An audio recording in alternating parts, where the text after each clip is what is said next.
SR7 TV news కి స్వాగతం.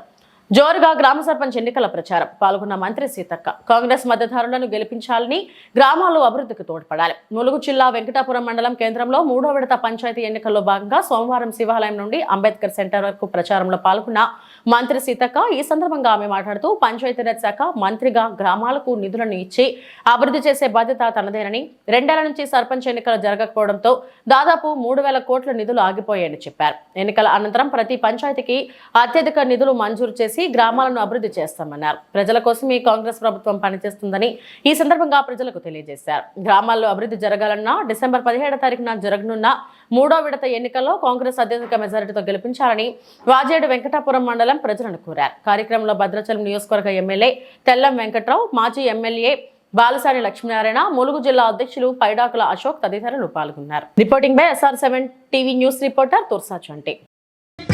మరి ఆ గ్రామాలను అభివృద్ధి చేసుకోవాలని మేము ముందుకు రావడం జరిగింది. పెట్టేటోడు మనోడైతే ఎక్కడ కూర్చున్నా మనది మనకొస్తుంది. ఇవాళ పెట్టే బిడ్డ పంచాయతీరాజ్ శాఖ బిడ్డ, ఈ ములుగు ఆడబిడ్డ సీతక్క. కాబట్టి పంచాయతీలకు నిధులు అత్యధికంగా ఇచ్చి డ్రైనేజీలు కానీ, సీసీలు కానీ, మంచినీటి వ్యవస్థ కానీ, పెన్షన్లు కానీ, మహిళా సంఘాలకు రుణాలు కానీ, మరి వడ్డీ లేని రుణాలు కానీ, ఇవన్నీ కూడా నేనే చూస్తూ ఉన్నాను. కాబట్టి ఇన్ని రోజులు సర్పంచ్ లేక కొద్దిగా గ్రామాలలో ఇబ్బంది పడ్డాం. ఇప్పుడు ఈ సర్పంచ్ తాటి సరస్వతిని, అదే విధంగా మరి బీసీ మర్రిగూడెం నుంచి సురటి రాజేశ్వర్ని, కాక సుజాత విఆర్పురం నుంచి మరి ఇక్కడ అత్యధికంగా మండలంలో మొత్తం కాంగ్రెస్ వాళ్ళని గెలిపించి నా చేతిలో పెట్టండి. ములుగు జిల్లా నుంచి రాష్ట్రంలో పంచాయతీరాజ్ శాఖ మంత్రిగా నేనున్నా కాబట్టి ఈ జిల్లాను మోడల్ జిల్లాగా చేయాలని కంకణం కట్టుకొని కష్టపడుతున్నాం. అత్యధికంగా పెద్ద నాయకులతోటి పోటీ పడి మన వెనుకబడ్డ జిల్లాకు నిధులు తీసుకొస్తున్నాం. కాబట్టి మీరు చూసారు, మొన్నటికి మొన్న దాదాపుగా 40 గ్రామాలలో కాంగ్రెస్ పార్టీని ములుగు నియోజకవర్గంలో ఏకగ్రీవం చేసి ఇచ్చారు. ఇవాళ నా ఊరు కూడా, నాది చందులాల్ గారిది, ఇద్దరిది ఒకటే ఊరు. ఎప్పుడు ఏకగ్రీవం ఇన్నేళ్లలో పంచాయతీరాజ్ వ్యవస్థలో కాలే. కానీ మొన్న అన్ని పార్టీలు కూర్చొని మన ములుగు ఆడబిడ్డ, మన ఊరు బిడ్డ మరి పంచాయతీరాజ్ శాఖ మంత్రిగా ఉంది, మన గ్రామాలకు నిధులు ఎక్కువ వస్తాయని ఏకగ్రీవం చేసి ఇచ్చిర్రు. మా అధ్యక్షుడు అశోక్, మన ములుగు జిల్లా అధ్యక్షుడు అశోక్, ఆయన ఊరు కూడా మరి చల్వ, మీరందరూ రోడ్డు మీద చూస్తారు, పెద్ద గ్రామం, 4,000 ఓట్లు ఉన్నాయి. అక్కడ కూడా ఏకగ్రీవం చేసిర్రు. నిన్న అంతకుముందు జరిగిన ఎన్నికలలో కూడా అత్యంత భారీగా సీట్లు ఇచ్చి గెలిపించిర్రు. టోటల్గా ఇప్పటి వరకు జరిగిన ఎన్నికల్లో ఒక 10-15 సీట్లు మరి బీఆర్ఎస్కు పోయి ఉంటాయి. అక్కడక్కడ కొద్ది చిన్నగా మనలో మధ్య వచ్చిన చిన్న విభేదాలతోటి 80 సీట్లు, దాదాపు 70-80 కాంగ్రెస్ ఖాతాలో పడితే 15-20 లోపు మరి టీఆర్ఎస్కు పోయింది. ఇక్కడ ఒకటి ఏటూ నాగారంలో మేము ఎప్పుడు ఊహించలే, మరి ఊరు నుంచి వదిలిపెట్టిపోయి హైదరాబాద్ ఉండే దొరసాన్లు కూడా వచ్చి ఇలాంటి బీద బిడ్డల మీద పోటీ చేస్తారని. కానీ ఇవాళ మేము ఎమ్మెల్యేలం, ఎమ్మెల్సీలం, జిల్లా పరిషత్ అనేటోళ్ళు వచ్చి ఏటూ నాగారంలో ఒక ఆయన పోటీ చేసిండు. సర్పంచ్ మనకున్న 176 గ్రామాలలో అదొక సర్పంచ్. మరి ఊరికి అందుబాటులో లేని వాళ్ళని గెలిపిస్తే ఏమవుతుంది అనేది రేపు చూస్తారు. మేము పెట్టింది ఒక బీసీ బిడ్డ, ఎందుకంటే 42% రిజర్వేషన్ అధికారికంగా రాలేదు.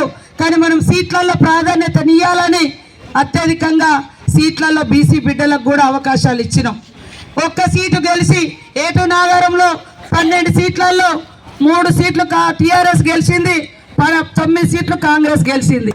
కానీ దానికే విర్రవీగుతున్నారు. అయ్యా, విర్రవీగాల్సిన అవసరం లేదు. ఇవాళ 10 ఏళ్ళు మీరు అధికారంలో ఉన్నారు. ఏటూ నాగారం కానీ, వెంకటాపురం కానీ, మరి వాజేడు కానీ ఎక్కడ పేదోళ్ళకు న్యాయం చేసింది లేదు. మరి సర్పంచ్లు వస్తే హైదరాబాద్ నుంచి వచ్చే వాళ్ళే పోటీ చేస్తున్నారు, ఎంపీటీసీలు వస్తే వాళ్ళే, జెడ్పీటీసీలు వస్తే వాళ్ళే. అట్లా కాదు, గ్రామంలో ప్రజలతో ఉండే నాయకులను గెలిపించుకుంటే ప్రజల కష్టాలు తెలుస్తుంది, ప్రజల ఇబ్బందులు తెలుస్తాయి, ప్రజల మధ్య ఉండే వాళ్ళని గెలిపించుకోవాలి. కానీ ఇక్కడ చూస్తే ఇవాళ మరి ఎంతో మందికి సావుకు కారణమైనటువంటి మోసకారులు వచ్చి ఈ రోజు ఇక్కడ ఉన్నటువంటి బిడ్డల్ని ఓడియాలని కంకణం కట్టుకోవడం ఎంతవరకు కరెక్ట్, ఇక్కడ గిరిజనేతర ప్రజలందరూ కూడా అన్నదమ్ముల్లాగా కలిసి ఉంటున్నారు. ఎవరో ఒకరిద్దరు రాజకీయ ప్రయోజనాల కోసం, వాళ్ళ సొంత ప్రయోజనాల కోసం గొడవలు పెట్టిస్తుంటారు. కానీ అందరినీ కలుపుకపోయే బాధ్యత మరి ఇక్కడ జిల్లా మంత్రిగా నేను బాధ్యత తీసుకుంటున్నా. ఇక్కడ ఎమ్మెల్యే గారు కూడా ఏ చిన్న సమస్య వచ్చినా అందరినీ కలుపుకొని పోతా ఉంటాడు. కాబట్టి ఇవాళ ఎమ్మెల్యే లేరు, వాళ్ళకు ఎంపీ లేరు, జడ్పీటీసీ లేరు, ఏ పోస్టు లేనటువంటి వాళ్లకు మీరు ఓటేస్తే ఏ ఫండ్స్ వస్తాయని నేను అడుగుతున్నా. నిజంగా గ్రామం బాగుపడాలంటే ఇక్కడ నేను మంత్రిగా ఉన్నా, సాక్షాత్తు పంచాయతీ సర్పంచుల మంత్రి నేనే. మరి ఎమ్మెల్యే గారు ఉన్నారు, ఎంపీ గారు ఉంటారు, మంత్రి పదవులు మన కేంద్ర రాష్ట్రంలో కూడా మన ప్రభుత్వం ఉంది. కాబట్టి చాలా సంవత్సరాలు మనకి ఇటు బ్రిడ్జి లేక ఇటు వ్యవస్థ దూరమై భద్రాచలం దాకా పోలేక కూడా అనేక సంవత్సరాలు వెనుకబడిపోయారు. 2009లో ఆ బ్రిడ్జి ఆనాటి కాంగ్రెస్ ప్రభుత్వంలోనే స్టార్ట్ అయింది. సరే, మన గవర్నమెంట్ 2014లో ఓడిపోయిన తర్వాత వేరే వాళ్ళు వచ్చి ఓపెనింగే చేసుకున్నారు అంతే. కానీ మొత్తం కంప్లీట్ అయిపోయింది. బలరాం నాయక్ గారు ఆ రోజు కేంద్ర మంత్రిగా ఉండే, నేను ఎమ్మెల్యేగా ఉంటుంది. కాబట్టి దయచేసి మీకు ఒక్కటే విజ్ఞప్తి, ఈ జిల్లా నుంచి పంచాయతీరాజ్ శాఖ మంత్రిగా నేను అత్యధికంగా నిధులు తీసుకొచ్చి ఈరోజు మన గ్రామాలలో అన్ని అభివృద్ధి కార్యక్రమాలు చేసే బాధ్యత నాది. బొగతా వాటర్ ఫాల్స్ మీరు చూస్తూ ఉన్నారు. ములుగులో కూడా రోడ్ ఎంబటి, హైవే ఎంబటి బ్యూటిఫికేషన్స్ పెట్టినాం. చాలా అద్భుతంగా ములుగు జిల్లాను తీర్చిదిద్దుతున్నాం. బ్లాక్ బెర్రీ టూరిజం వచ్చింది, అదేవిధంగా లక్నవరం బాగా అవుతుంది. మరి అక్కడ జంగాల్పల్లి దగ్గర కూడా ఆయిల్ ఫామ్ ఫ్యాక్టరీ తీసుకొచ్చినాం, యంగ్ ఇండియా స్కూల్ తీసుకొచ్చినాం.